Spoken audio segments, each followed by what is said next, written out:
Governments across the world have an ever-emerging need for sovereign infrastructure. And in the modern era, sovereignty cannot be achieved without information, backed by context and reference. This is where the convergence of space and geospatial technologies becomes critical. We are about $670 billion market size today. It's going to be about $1.3 trillion by 2030 with a growth of almost 14 to 15%.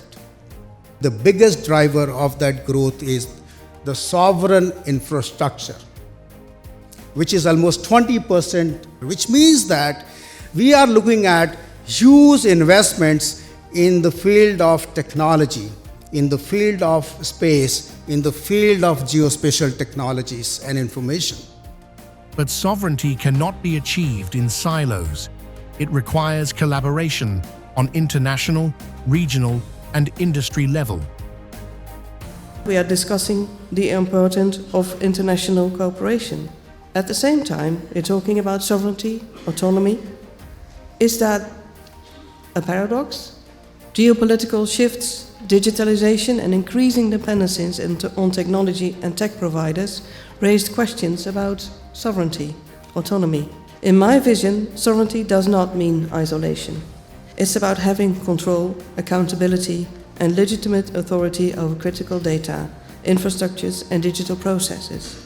The goal is not full self-sufficiency or protectionism, but open strategic autonomy. Open where can be, restricted where must be.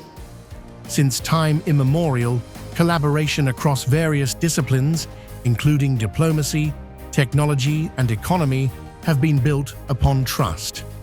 Geography provides true spectacle of a tangible reality, and it's not only through maps. Geography today is no longer about maps. It's about power, it's about resilience, and it's about trust.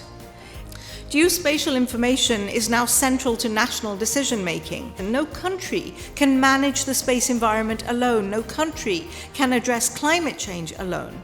No individual country can protect the integrity of global positioning, or Earth observation, or orbital sustainability alone. In an interconnected world, sovereignty and cooperation are not opposites. They are mutually reinforcing. The role of space and geospatial is undeniably crucial for providing contextual and referenced actionable information. A collective exchange of information and collaborative mechanisms are a gateway for holistic prosperity for all.